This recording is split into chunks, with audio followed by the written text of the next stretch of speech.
nessa graça que eu quero me refugiar a cada dia. É neste amor que eu quero me encontrar em todo tempo, porque eu não encontro amor assim em lugar nenhum. Nem mesmo naqueles que mais me amam pode me amar de forma tão grande assim. Que grande privilégio temos quando conhecemos e desfrutamos deste amor. Quero te convidar mais uma vez a fechar os seus olhos, a baixar a sua cabeça e pedir ao Senhor que Ele fale profundamente com você. Que não seja um conteúdo teológico entendido, mas que seja a voz do Senhor falando as suas necessidades.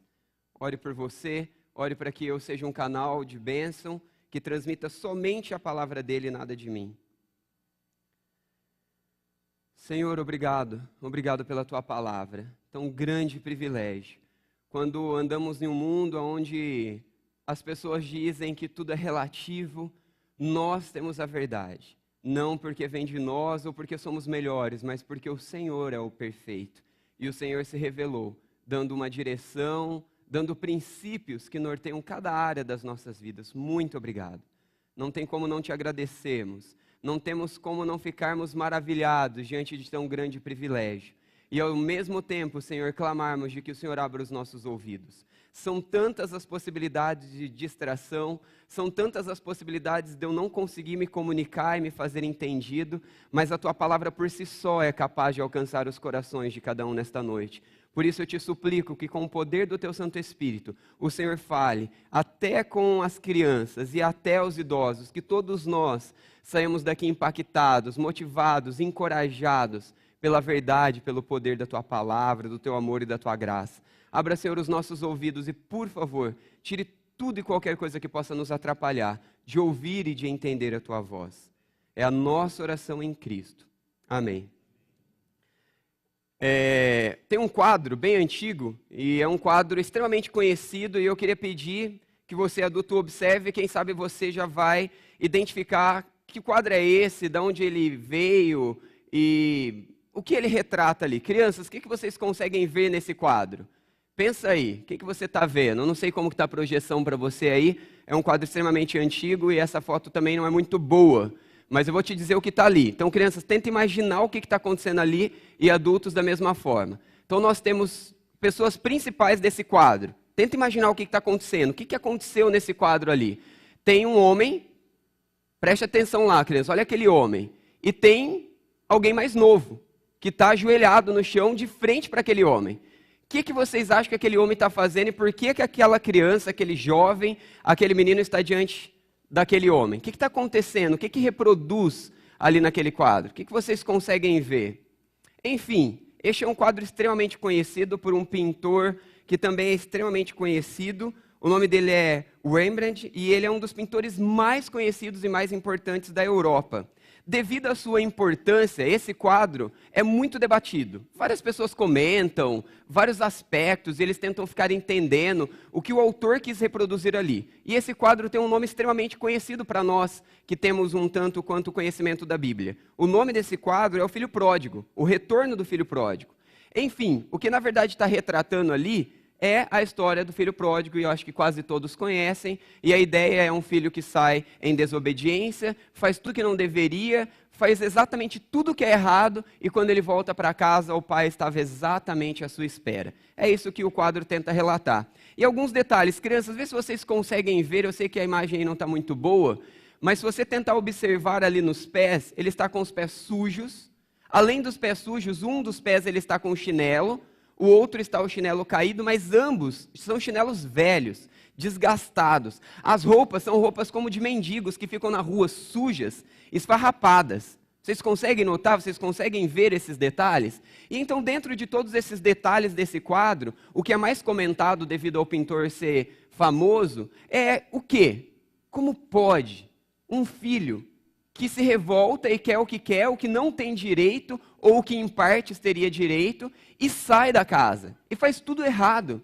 E quando volta sujo, fedido, maltrapilho, sem valor nenhum, interessante que lá no fundo do quadro tem algumas pessoas, e aquelas pessoas olham com indignação. Como pode o pai receber o filho nessa situação? Outros agem com indiferença, se sentindo superior àquele filho que volta arrependido, estraçalhado, devido a ter andado nos seus próprios caminhos tolos e desobedientes. Enfim, esse quadro tem muito a nos ensinar, mas a história dele tem muito mais. Dizem que os braços do pai o recebem e o aconchegam diante de tal situação. Os pés descalços e o chinelo sujo e estragado mostra a condição de alguém que era príncipe, estava no palácio, e agora é como alguém que não tem valor e reconhecimento nenhum e não tem nada. As indiferenças que as pessoas que estão no quadro mostram para a situação pode refletir as indiferenças das pessoas que nos veem quando nós somos os rebeldes, desobedientes na caminhada com Deus, em qualquer uma das áreas. Outra coisa, aquelas pessoas que estão no fundo daquele quadro revelam tanto quanto orgulho e uma superioridade, confiando e acreditando na sua própria justificação, acreditando a sua própria capacidade de ser bom e justo por si mesmo, quando na verdade a palavra de Deus nos confronta. Mas, o último detalhe que eu quero ressaltar do quadro: o pai sempre amou o filho, mesmo desobediente, sujo, perdido, machucado, ferido, sem recursos, sem valor, o pai vê o filho que ama e o espera. E quando ele chega, o pai corre até o filho e o pai o abraça. O pai não fala primeiro, vai lá tomar um banho, você está sujo, é insuportável a sua situação. O pai o abraça, o pai o aconchega. E a parábola do filho pródigo, que está registrada em Lucas 15 e em outros evangelhos também, descreve muitos outros detalhes importantes. Enfim, seria esse tipo de perdão de um pai que perdoa e cuida um filho nessa situação um tipo de perdão improvável? Seria o tipo de um perdão ridiculamente improvável? Seria um tipo de perdão incomum? De fato, o perdão de Deus nas nossas vidas é incomum. Nós abrimos o culto desta noite lendo um pequeno trecho do Salmo 32, que diz: enquanto calei os meus pecados, enquanto escondi os meus pecados, o meu corpo se definhava, a minha vida se destruía, eu estava esmagado, eu estava arrebentado. Mas quando eu confessei, quando eu reconheci e disse ao Senhor, eu fui restaurado e a alegria voltou-me de novo. Essa é a verdade para qualquer ser humano, aquele que acredita em Deus ou não, aquele que consegue entender esses conceitos ou não. Vivemos em um mundo onde as pessoas estão se destruindo, onde a cada dia mais todo tipo de medicina e tentativa de resolver os problemas físicos, emocionais, intelectuais, psicológicos do ser humano estão entrando em tentativas, porque as tentativas aumentam e são, na maioria das vezes, tentativas, mas nem aqueles que mais estudam conseguem, de fato, saber os problemas. A questão de eu não perdoar, e não é o tema desta noite, causa muitos problemas e causa muitas dificuldades para mim, para o outro e para a glória de Cristo. Mas a questão de eu não reconhecer o perdão e não desfrutar do perdão também. E talvez você esteja falando, mas eu entendo, eu reconheço. Espere, quando nós formos estudar cada um dos pontos da palavra de Deus, talvez você vai chegar no final tão desafiado quanto eu fui por a palavra de Deus. E mesmo achando que eu reconheço o perdão de Deus e desfruto do perdão de Deus, eu fui desafiado a desfrutar muito mais, a reconhecer muito mais.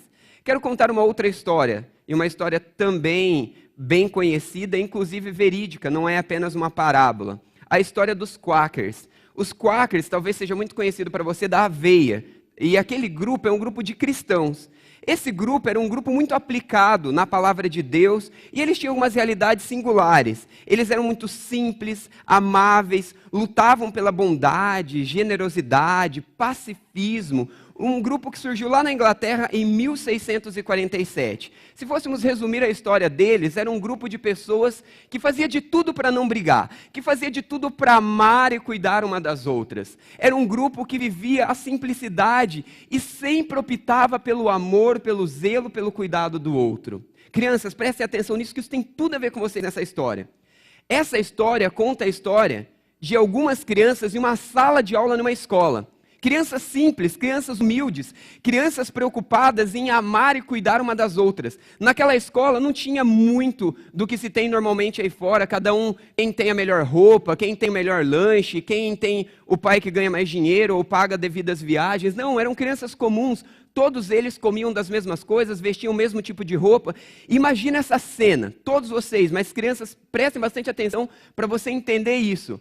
Olha só, as crianças estavam lá na sala de aula, e na sala de aula, quando eles estavam felizes da vida, brincando, dentro da mesma sala tinham irmãos, 2 irmãos dentro da mesma sala, muitos amigos, todos eles eram amigos porque conviviam todos juntos, E o que que acontece? Aparece um homem revoltado com a vida, revoltado com Deus, e começa a atirar em todas as crianças, e começa um griteiro, e as crianças correm de um lado para o outro, e alguns conseguem fugir, outros conseguem se esconder, mas muitos recebem tiros, e muitas daquelas crianças morrem. Uma história real, uma história triste. Agora deixa eu te perguntar, você criança, se fosse o seu irmão que tivesse morrido, o que você sentiria por aquele homem que matou o seu irmão? Se fosse o seu melhor amigo da escola e aquele homem tivesse matado e você visse isso, o que você sentiria? Pais, o que você sentiria por esse homem se ele tivesse matado o seu filho? Ou na situação real, os seus filhos? E de repente você notar que de 2, 3 filhos que você tinha, agora você não tem mais nenhum. E se fosse o seu irmão jovem que tivesse morrido naquela situação, ou os seus irmãos? O que nós sentiríamos? Quais seriam as nossas emoções, os nossos sentimentos a esta circunstância, a essa situação? E a história, essa história real, conclui-se que essas pessoas trabalham seus corações diante do poder da verdade da palavra de Deus. Eles perdoam aquele homem.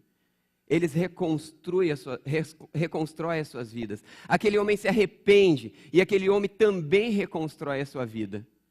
Parece justo isso? Parece justo se fosse os seus filhos que tivessem morrido nessa história? Parece justo se fosse o seu irmão? Parece justo se fosse o seu melhor amigo, crianças, que tivesse morrido nessa história dessa verdade vivida aqui pelos Quakers? Não, não parece justo. Será que é justo tudo que a gente conhece a respeito do perdão? Será que é justo o perdão de Deus na minha vida, o perdão de Deus na sua vida? De todas essas histórias, existe uma muito mais fantástica. De todas essas histórias, existe uma que, sem dúvida alguma, ganharia em primeiro lugar de audiência. É a história do cristianismo. É a história do Deus vivo que vem em meu lugar, vem em seu lugar. O cristianismo bíblico, o verdadeiro ensino de Cristo, mostra um Deus que, apesar de toda a sua grandeza, majestade, Ele vem e se sacrifica por mim. Ele vem e se sacrifica por você. Todas as demais religiões pregam deuses falsos que exigem sacrifícios. Então, para você servir aquele Deus, você tem que se sacrificar em prol dele. O verdadeiro cristianismo, o cristianismo bíblico, prega um Deus que se sacrifica por você. Prega um Deus que se sacrifica por mim. Essa história é fantástica. Essa história é surreal. Eu e você sem Cristo jamais teremos condições, capacidades de perdoar de forma tão maravilhosa como os Quakers perdoaram. Eu e você não temos condições de amar, de restaurar a vida das pessoas ou restaurar as nossas próprias vidas, se não conhecermos e se não desfrutarmos de um perdão tão sobrenatural quanto esse. Se não nos atentarmos em reconhecer este perdão, em desfrutar deste perdão, eu não vou conseguir refletir este perdão. Quantos de nós negamos o amor de Deus, viramos as costas para Ele, preferindo fazer a nossa vontade, seguindo as nossas próprias vontades em vez da orientação de Deus. E assim ficamos machucados, feridos, arrebentados pelos nossos próprios erros. Quando Deus nos vê feridos e arrebentados, mesmo depois de estarmos revoltados, desobedientes, rebeldes, ignorantes acerca do amor de Deus, Ele ainda assim vem em nosso favor e se sacrifica em nosso lugar para que possa nos cuidar, para que possa nos restaurar. Este amor é um amor improvável. Humanamente e carnalmente falando, chega a beirar a um amor ridiculamente improvável, porque aos olhos carnais isso não é comum, aos olhos carnais isso é loucura. Você tem desfrutado deste amor? Você tem desfrutado deste amor todos os dias da sua vida? Quando você peca, o que você faz com o seu pecado? Você olha para o seu pecado e você tenta administrar as circunstâncias para que ninguém veja que você pecou, para que nem Deus, nem com Ele você precise falar e reconhecer? Ou você desfruta de uma graça sobrenatural e de um perdão maravilhoso? E você corre para os braços deste Pai, revelado na parábola do filho pródigo, que espera o filho de braços abertos e desfruta deste amor e desta graça. Mas talvez você esteja pensando em pecados que nós, seres humanos, categorizamos como grande. Mas os pecados que infelizmente a gente acaba se acomodando e comete no dia a dia. E aqueles que às vezes a gente falha várias vezes e por falhar tantas vezes a gente nem tem mais coragem de chegar na presença de Deus e pedir perdão. Afinal de contas, eu acabei de pedir perdão e eu falhei de novo, como que eu vou pedir perdão? Deus tem o recurso certo para aquele pecado que você acha muito grande, para aquele pecado que você julga muito pequeno, porque todos são pecados contra Deus que é santo. Quantas raivas, quantas iras, quantos distanciamentos há na sua vida, porque você não tem desfrutado deste amor, porque você não tem conhecido este amor. O quanto deste amor você tem negado passar para outros, e você tem negado passar deste perdão para outros, porque você não tem desfrutado. O quão lerdo, o quanto lento você está para voltar para este amor depois que você peca e se vê em meio a pecados, em meio a circunstâncias que você pisou na bola, que você decidiu desobedecer. Filhos, quantas vezes, crianças, vocês demoram para pedir perdão para os seus pais quando vocês erram? Quanto tempo vocês demoram para pedir perdão para os seus amigos quando vocês erram? Adultos, vocês sabem aplicar para vocês? Quando nós somos lentos em reconhecer o perdão e desfrutar do perdão, quando nós somos lentos em pedir perdão, é porque nós não estamos reconhecendo e desfrutando de forma profunda do perdão disponibilizado a nós. Abra sua Bíblia comigo em Miqueias, capítulo 7. Eu coloquei na projeção para vocês 2 textos, da qual eu não vou lê-los, mas eu vou citá-los aqui. Lucas, capítulo 15, a parábola do filho pródigo, e 1 João 1, 9 e 10. Então vou citá-los ao longo da mensagem, e por isso ele está aí para facilitar, caso você queira marcar. E enquanto você está abrindo o livro de Miqueias, capítulo 7, eu quero te colocar dentro do contexto pelo qual foi escrito este livro, quem era o autor e um pouquinho da história, e assim nós poderemos entender bastante quando formos ler alguns versos do capítulo 7. O profeta Miqueias era um profeta ao qual chamamos, os teólogos, os profetas menores. Não porque ele era de menos importância, mas porque são livros menores. E se você olhar ali no finalzinho do Antigo Testamento, tem vários profetas menores. E o profeta Miqueias é um desses profetas que nós chamamos de profetas menores por causa do tamanho do livro. Ele morava na vila de Judá, perto da fronteira da Filisteia. Miqueias falava do ponto de vista de um homem simples de uma cidade pequena. Eu me identifico com ele. Com todos os ricos que moravam à volta e faziam com que aqueles que eram pobres sofriam as suas pressões. Alguns ricos proprietários de terra estavam usando extorsão através de serviços de advogados implacáveis para manipular os pequenos fazendeiros e forçá-los a vender ou ao sair de suas terras. Eles se declaravam acreditar em Deus, esses fazendeiros ricos, mas agiam como os piores idólatras e não davam atenção às palavras de Deus reveladas através do profeta Miqueias. É nesse contexto de lutas, de batalhas, de justiças e injustiças, de raivas e de iras, que nós vamos entender um pouquinho a respeito do capítulo 7. Mas eu quero te colocar especificamente agora no contexto do capítulo 7. Em um resumo geral do livro, o que pode se entender? O profeta é levantado dentre aquela nação naquele período para denunciar os pecados do povo de Deus, o povo de Israel, o povo de Judá, mas também as injustiças pela qual eu disse que caracterizava-se entre os pobres sofrendo e os ricos tomando aquilo que os pobres tinham de menos e os ricos a cada dia se tornando mais ricos e ainda fazendo isso de forma injusta, porém se diziam serem homens de Deus, servos do Senhor. Porém, nesse contexto todo, o resumo que eu quero que você fique, que você entenda, é que Deus vê essa salada de bagunça, essa salada de pecado, e no meio de tudo isso, Deus oferece o perdão. Deus oferece o perdão para os mais pobres, Deus oferece o perdão para os mais ricos. Porque os mais pobres que estavam sofrendo injustiça também tinham seus pecados. Os mais ricos que estavam sendo injustos, com certeza tinha esse pecado que está evidenciado aqui no livro, mas também tinham outros. E no meio de toda essa bagunça, no meio de toda essa situação, é revelado a verdade pela qual nós vamos ler agora. Então eu te convido, Miqueias capítulo 7, versículo 18 e 19. Acompanhe-me, por favor. Quem é Deus semelhante a ti, que perdoas a iniquidade e que te esqueces da transgressão do resto da tua herança? Ele não retém para sempre a sua ira, porque se deleita na misericórdia. Vou ler novamente este versículo. Quem é Deus semelhante a ti, que perdoas a iniquidade e que te esquece da transgressão do resto da tua herança? Ele não retém para sempre a sua ira, porque se deleita na misericórdia. Ele voltará e terá compaixão de nós, pisará aos pés as nossas iniquidades. Tu lançarás todos os seus pecados no fundo do mar. Algumas versões, nas profundezas do mar.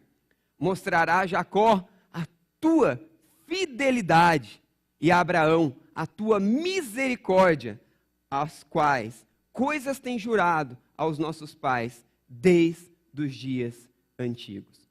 Eu vou apenas destacar algumas palavras do texto agora. Quem é Deus semelhante a ti, que perdoas todas as transgressões, que tem uma misericórdia e se alegra nela? Quem é este que tem compaixão inexplicável e lança todos os pecados nas profundezas do mar?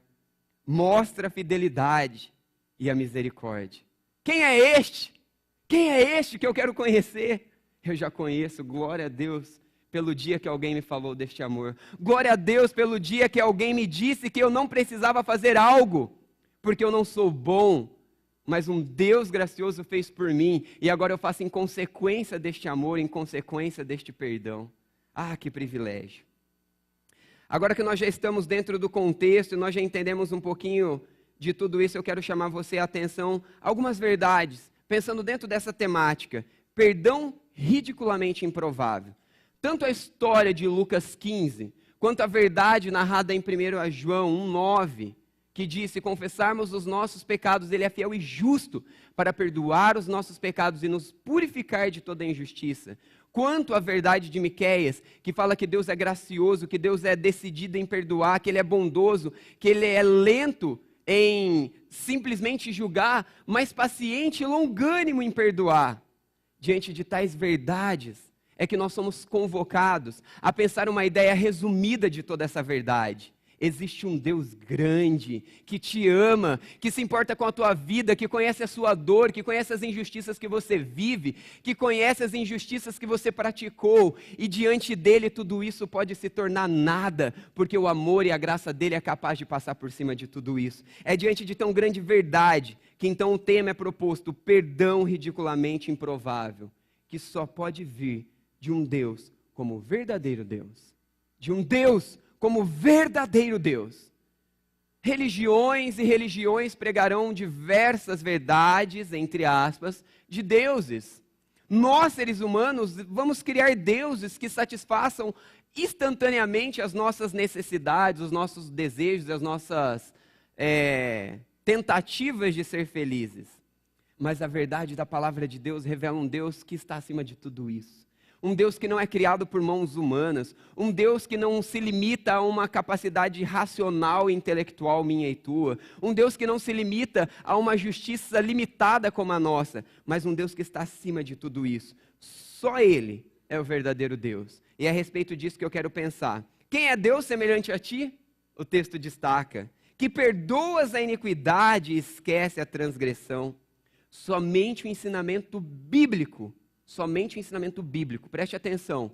Muitos vão dizer que estão pregando a Bíblia. Muitos vão usar a Bíblia para falar algumas coisas. Mas eu posso dizer muitas coisas usando a Bíblia. Eu posso abrir a Bíblia e falar: Deus, fala comigo, fala com esse povo aqui, Senhor, fala. Judas foi e se enforcou. A vida não serve para nada. Vamos todo mundo se matar, que está resolvido os problemas de todos nós. Asneira, besteira. Eu posso abrir a Bíblia e falar: fala comigo, Deus, fala com esse povo, e pegar ela fora do contexto. Vai e sacrifica o teu filho. E eu mando você ir lá e sacrificar o teu filho. Ou eu posso abrir a Bíblia e não lê-la corretamente e tirar as besteiras mais ridículas, como eu posso abrir qualquer outro livro e pegar simplesmente em qualquer página e em qualquer parágrafo e tirar dali coisas terríveis e coisas ridículas que não tem nada a ver com aquilo que o autor estava dizendo.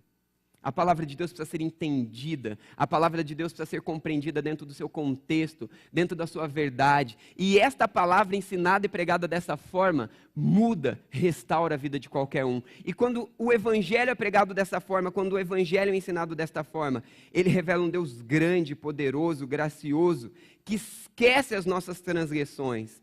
Um Deus que se faz sacrifício por nós para pagar os nossos pecados.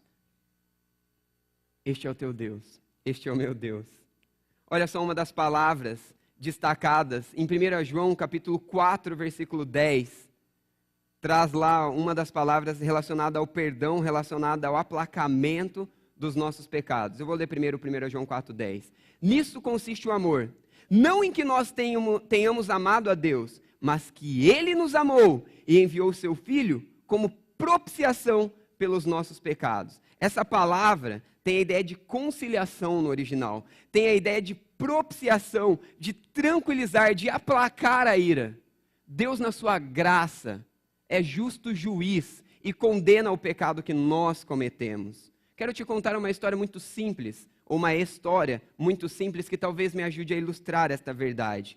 Conta-se a história de um juiz que está diante de alguém que ele ama muito. Mas essa pessoa que ele ama cometeu algo muito errado diante da lei. Ele matou alguém. E esse juiz, ele é um justo juiz. Logo, ele não pode absolver aquele homem, porque se ele absolver o homem, ele está sendo injusto. E então ele condena aquele homem que tanto ele ama. Mas aquele homem errou. Aquele homem fez o que não devia. Ele bate o martelo e ele condena segundo a justa lei. E então aquele juiz, ele sai daquele tribunal.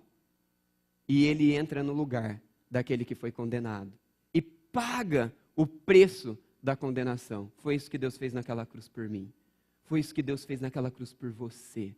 Foi isso que Deus fez naquela cruz por qualquer ser humano que reconheça a verdade do Evangelho e diga: Senhor, eu sei que sou pecador. Eu reconheço minha condição miserável de pecador.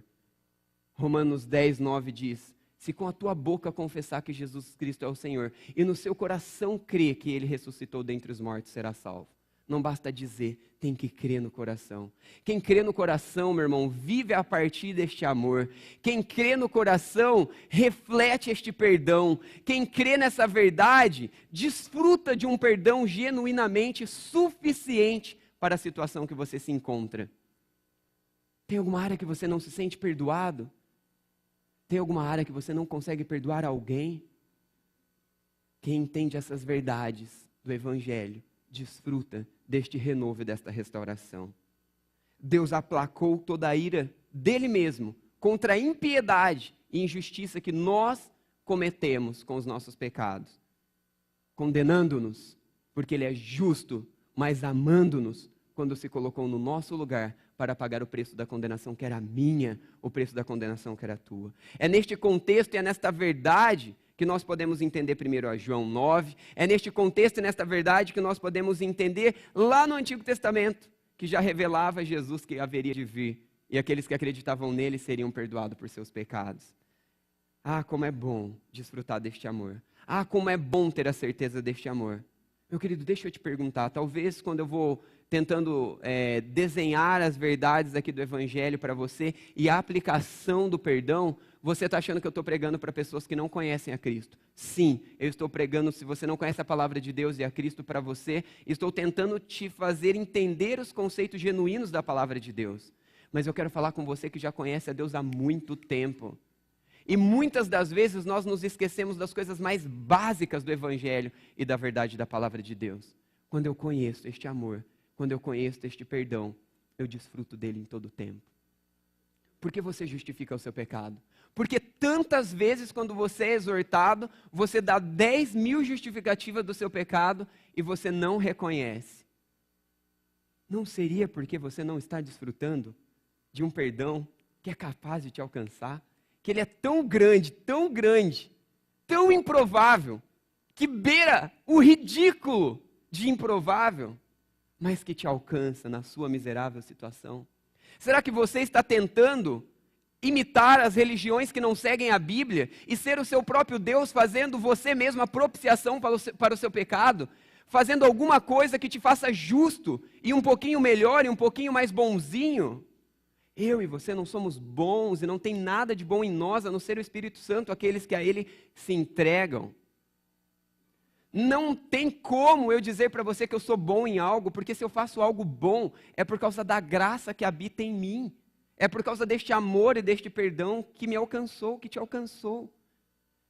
Nós precisamos parar de tentar manipular e esconder os nossos pecados. Nós precisamos chegar diante desse Deus de graça e amor e escancarar toda a nossa sujeira e tirar tudo aquilo que a gente tenta colocar, que esconde a nossa sujeira e dizer: Deus, eu sou este. Deus, eu sou este. E quando eu chegar diante dele, o que vai me restar é gratidão. E quando você chegar diante dele, o que vai te restar é gratidão. É dizer: como é possível? Como é possível o Senhor me perdoar? Eu virei as costas, eu te neguei. O Senhor disse que era para eu fazer assim, eu fiz exatamente o contrário. Como pode? Para a tua mente não pode, para a minha mente não pode. Mas para um Deus santo e gracioso que sempre te amou, pode. Pode. Desfrute desta graça, desfrute deste perdão, reflita este perdão aos outros, desfrute, deixe de justificar, deixe de tentar mostrar para as pessoas características boas que você não tem, deixe de se preocupar em querer mostrar suas qualidades para esconder os seus defeitos, reconheça os seus defeitos, reconheça as suas limitações, porque Deus te ama mesmo assim. E porque os projetos e os sonhos de Deus são capazes para te levar muito adiante. E desfrutante deste perdão e desfrutante desta graça, até mesmo os seus defeitos podem ser transformados em instrumentos nas mãos do Senhor para abençoar vidas. E as suas qualidades, então, nem se fala. Desfrutemos deste perdão, que é ridiculamente improvável, mas completamente possível quando nós estamos falando a respeito do Deus vivo, que um dia se revelou em Cristo e veio neste mundo, para que você tivesse essa esperança, para que eu tivesse essa esperança. Esse perdão ridiculamente improvável, que precisa reconhecer o verdadeiro Deus, também é um perdão que é ridiculamente improvável, mas que é cheio de compaixão. Deus se compadece da sua dor, meu irmão, eu já te disse isso hoje. Deus se compadece do seu estado. E quando tudo e todos poderiam te julgar e dizer para você não há esperança, para você não tem jeito, Deus diz: eu te amei e providenciei para você a esperança de ser diferente. Quantas vezes nós tentamos fazer nas nossas próprias forças, quando toda a compaixão está disponível a nós? Ah, que convite maravilhoso é desfrutar desta compaixão. Não há nada difícil demais para Deus. Não há pecado grande demais para o Senhor que não possa ser perdoado. Não há sujeira grande demais, suja demais, profunda demais, que Deus não possa limpar. Não há bagunça, não há destruição que Deus não possa organizar, restaurar, curar e abençoar. Deus te entende e Deus tem o recurso certo, na hora certa, do seu exato tamanho e necessidade que você precisa, que eu preciso. Deus te oferece essa compaixão. Você tem desfrutado desta compaixão? Ou você tem tentado conquistar isso com as suas próprias mãos? Quando eu tento conquistar a compaixão, eu me desgasto, eu me debato, eu brigo com as pessoas, eu manipulo as circunstâncias e sabe qual é o resultado? Mais frustração, mais erro meu, mais pecado meu, mais tolice minha e nada de desfrute de graça e nada de desfrute de compaixão. Mas existe uma compaixão disponível a cada um de nós, que quer que você desfrute deste perdão, desta graça, desta compaixão. Quantas são as vezes que o pai da mentira, Satanás, nos diz: você é pecador, você não tem jeito. Quantas vezes você já ouviu isso de determinadas pessoas? Quantas vezes, por você repetir o mesmo pecado e não desfrutar desta graça, o inimigo diz: você não tem jeito mesmo. E eu e você ouvimos e murchamos e ficamos pequenos. Não tem esperança para mim. E o Senhor vem dizer: há esperança suficiente para você. Há compaixão do tamanho da sua necessidade. Há esperança exata para aquilo que você precisa. Porque o Deus de graça é suficiente para você. Não há pecado, não há sujeira. Desfrute desta compaixão. Porque não há pecado, não há sujeira que Ele não possa limpar. Ele te ama e Ele tem planos maravilhosos para você. Mas quando eu desfruto desta compaixão, quando eu vivencio esta compaixão, de verdade, eu sou impulsionado a refleti-lo àqueles que me cercam, aqueles que me machucam, aqueles que vezes após vezes me machucam. Eu sou desafiado a amá-los à semelhança de um amor cheio de compaixão, como é o amor de Deus por mim. Então, em vez de eu tentar ficar entendendo se é digno ou se não é, se é justo ou não é perdoar, eu perdoo, porque Deus me ensinou a perdoar sem entender os pormenores, porque é assim que Ele me perdoou. Você já parou para pensar na história dos Quakers de novo? Você já pensou em perder entes queridos que você tanto ama e de repente vários amigos e pessoas que você convive todos de uma vez? E você ter que perdoar o homem que assassinou todos esses, sem motivo e sem razão alguma. Ele estava revoltado, mas a revolta dele não tinha nada a ver com aquelas crianças, com aquelas vidas. Como pode tão grande injustiça? Como pode? Mas Deus ensina a perdoar a semelhança dele, a semelhança da compaixão dele. Desfrute profundamente disso. E será impossível você não refletir esta compaixão. Perdoadora, remidora, restauradora.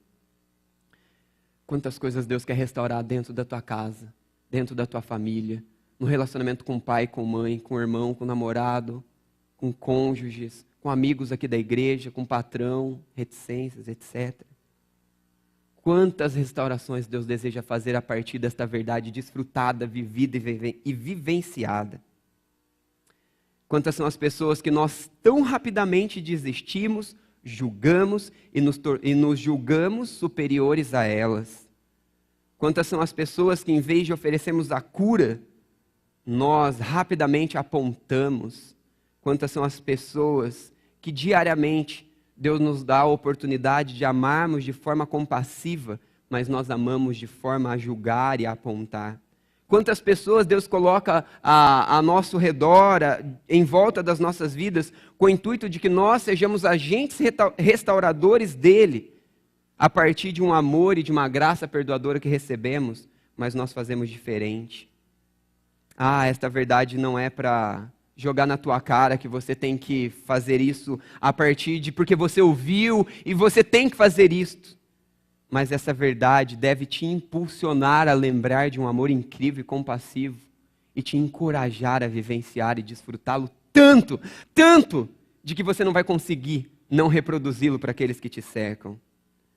O perdão ridiculamente improvável tem uma face que exige que os nossos pecados sejam, de fato, exterminados. De fato, exterminados. Tem duas vertentes aqui. Deus extingue sim os nossos pecados de forma definitiva. Deus extingue sim os nossos pecados de forma definitiva e radical. Ele tira, ele apaga, ele perdoa. Mesmo quando o seu pai e sua mãe estão irritados com você e você já pediu perdão e o seu pai e sua mãe ainda estão brigando com você. Mesmo quando você pediu perdão para o seu amigo e ele ainda está muito irado com você. Mesmo quando você já acertou e seu marido, sua esposa, não tem jeito e etc. Em várias áreas, várias facetas das nossas vidas. Deus já perdoou imediatamente, instantaneamente, quando de verdade você reconheceu, quando de verdade você pediu perdão. É isso que 1 João 9 diz. Se confessarmos, é uma condição. Quando eu confesso o meu pecado, a partir de eu confessar o meu pecado, Ele me perdoa. Esse perdão está disponível a cada um de nós. Mas é necessário que nós venhamos dar um passo bem pequeno. Ele fez todo o sacrifício que nós não poderíamos fazer. Eu só preciso dizer, é verdade, eu sou pecador. É verdade, eu pequei. É verdade, eu errei. É verdade. E, de novo, me ajuda, Senhor. Me perdoa, por favor, me perdoa. Eu errei, me perdoa. E eu consigo pedir perdão imediatamente, sabe por quê? Porque eu sei que eu já tive o perdão quando eu decidi pedir perdão, independente se o outro quer me perdoar ou não. Eu tenho a paz e a certeza de que fui perdoado e de que estou em um relacionamento em paz, eu e Deus. E esse relacionamento em paz, eu e Deus, me permite ter um relacionamento em paz com você, mesmo quando você não conseguiu desfrutar deste perdão e não conseguiu ministrá-lo a mim. Mesmo quando eu não consegui viver e desfrutar deste perdão e não consegui ministrá-lo a você. Eu vivo esse desfrute a despeito de qualquer coisa. Você pode viver esse desfrute, nós podemos viver esse desfrute a despeito de qualquer coisa. Deus extingue os nossos pecados de forma definitiva e radical. Ele apaga, Ele extingue. Deixa eu te dizer algo. Quando a sabedoria do ser humano produz algo, ele tenta ir no mais profundo de sabedoria e alcançar as coisas mais profundas. E até hoje o homem tenta criar mecanismos e algumas coisas para chegar no fundo do fundo do fundo do fundo do fundo do mar. Isso ainda é bem difícil. Isso ainda talvez, em algumas instâncias, em algumas profundidades, continua impossível. E Deus, por saber disso, preste atenção no que Ele diz. Eu jogo as suas transgressões, os seus pecados, no mais profundo do mar. É interessante porque até hoje, nenhum ser humano consegue chegar no fundo do fundo do fundo do fundo do mar. Ele joga lá, onde nada nem ninguém pode jamais tirar. E Ele, que tem domínio sobre todas as coisas, diz: eu me esqueço dos seus pecados. Ah, que maravilha! Aonde vou encontrar tão grande Deus? Aonde vou encontrar tamanho amor? Aonde vou me aconchegar diante das minhas dores? Com quem vou celebrar as minhas maiores celebrações e as minhas maiores vitórias? É com este Deus de amor e graça, de um perdão ridiculamente improvável, mas completamente possível, porque é além da minha carnalidade, da sua carnalidade. É a partir da perspectiva divina, perfeita, graciosa, grandiosa deste Deus que me alcança, deste Deus que me restaura, deste Deus que te alcança, deste Deus que te restaura. Jogue fora toda acusação, desfrute do perdão. Jogue fora toda acusação, desfrute do perdão. Troque toda ilusão e toda tentativa de se justificar e de sentir-se bom e justo por si mesmo. E desfrute da graça suficiente, de um perdão suficiente, que apesar de ridiculamente improvável, é verdadeiro e é possível, definitivo e radical. Definitivo e radical.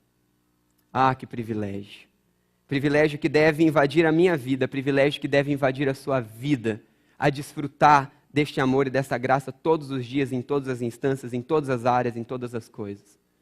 Querido, deixa eu te perguntar antes de fechar e concluir e levantar outros desafios que hão de nos dar mais paz, mais alegria, mais desfrute, mais bênção, muito mais equilíbrio. Deixa eu te perguntar, o quanto você tem pensado e desfrutado disso? Vou te fazer algumas perguntas que te possibilitarão, antes das aplicações ainda, pensar se você tem desfrutado muito ou pouco deste perdão.